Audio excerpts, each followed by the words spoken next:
U.S. accuses China of facilitating Russia's aggression against Ukraine. Ho Chi Minh City Metro Line 1 officially operates. Hero of the People's Armed Forces Tran Hu Bao Dash forever shining with exploits. Hello everyone, you are watching today's news on NTV channel. My name is Đăng. Let's get started. The United Nations Security Council held a meeting in New York City to discuss the Russia-Ukraine conflict. During the meeting, China's Deputy Permanent Representative to the UN strongly rejected the U.S. unfounded accusations against China. Need to respond very briefly to some comments Speaking made at the by meeting, Russian Federation. U.S. Deputy Ambassador to the UN Robert Wood mentioned Russia's actions and China's stance on the conflict.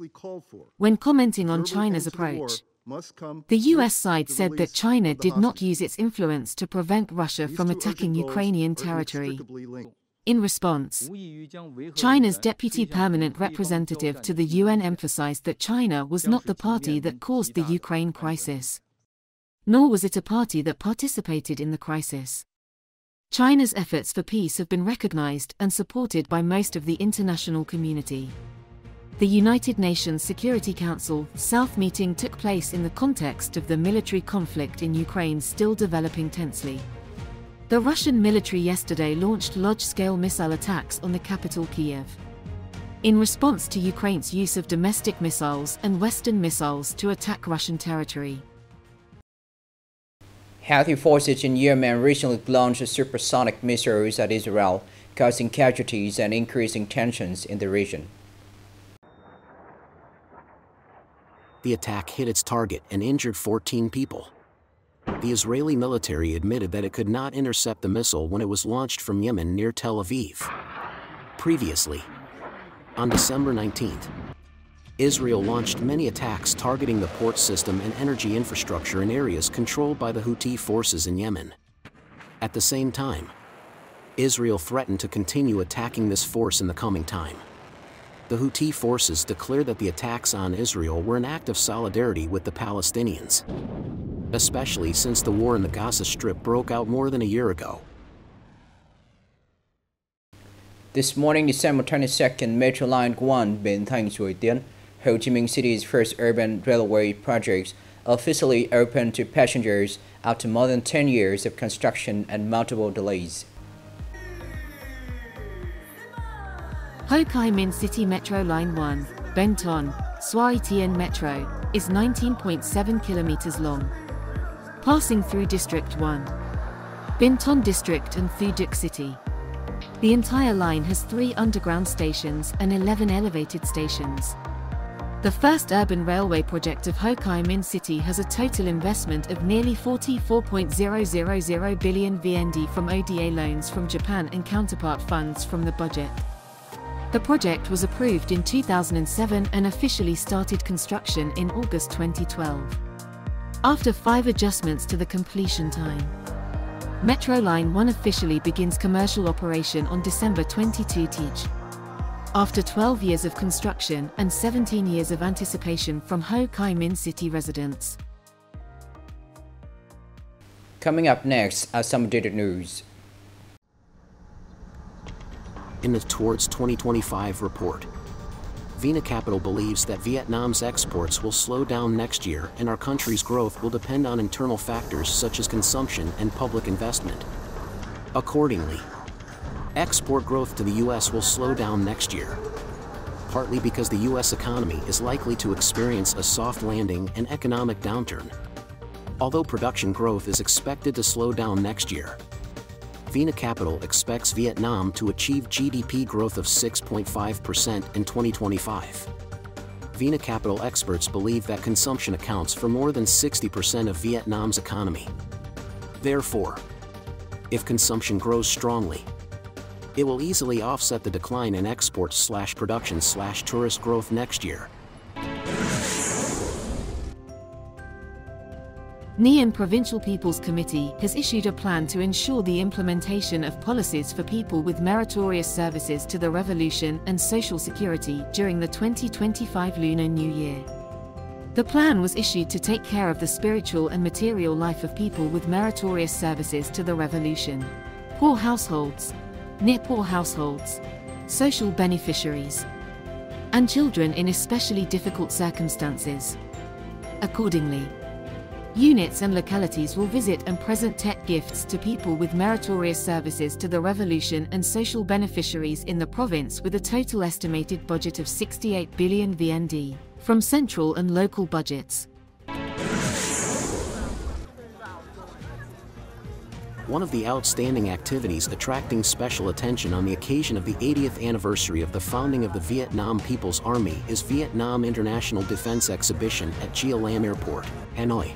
The exhibition features hundreds of types of weapons and equipment from Vietnam and many countries around the world, creating an extremely impressive atmosphere. Along with international booths, Vietnamese enterprises also brought many impressive products to the exhibition. The 2024 Vietnam International Defense Exhibition takes place in the context that Vietnam attaches great importance to continuing to strengthen and expand international cooperation to develop a modern, dual-use defense industry, thereby contributing to the implementation of the policy of peaceful defense and self-defense, making an important contribution to the modernization of the country.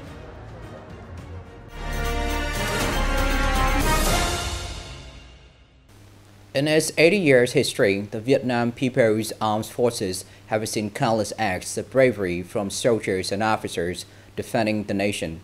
Throughout every campaign and battle, many heroes have played key roles in securing victory.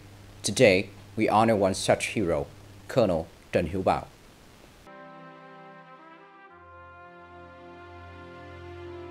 Colonel, hero of the People's Armed Forces Trần Hiếu Bảo.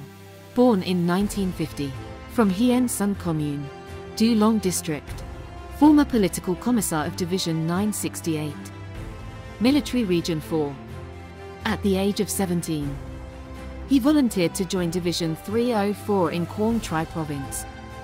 Participated in the Road 9 Khe Sanh campaign. He and Squad 3 were assigned to guard Hill 595.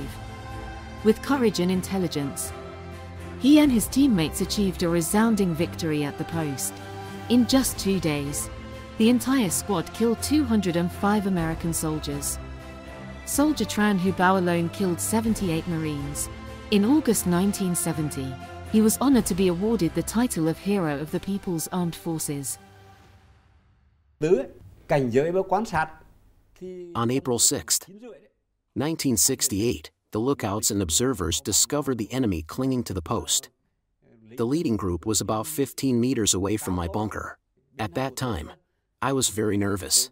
I threw the first grenade and saw some American Marines dead and some wounded. During his participation in the battles on the battlefields, Soldier Trần Hiếu Bảo, with his brave fighting spirit, continued to achieve resounding victories. He was awarded the title of Emulation Soldier, Determined to Win Soldier, Liberation Soldier Medal many times, Glorious Soldier Medal, Third Class Resistance Medal, known as a brave soldier who defeated the Americans. He was awarded the First Class and Second Class Feat Medals by the President. After the peace, he continued to participate in the Cambodian battlefield, then participated in the fight to protect the northern border. Since 1982, he has successively undertaken tasks such as Deputy Political Commissar of Division 441 stationed in Quang Tri Province, Political Commissar of Division 968 stationed in Laos. In 1993, after 26 years serving military, he retired with the rank of colonel. He again fought on the front line, actively participated in mass activities, and worked as a policy officer of the Provincial Veterans Association. He was a typical nucleus contributing to building and developing movements.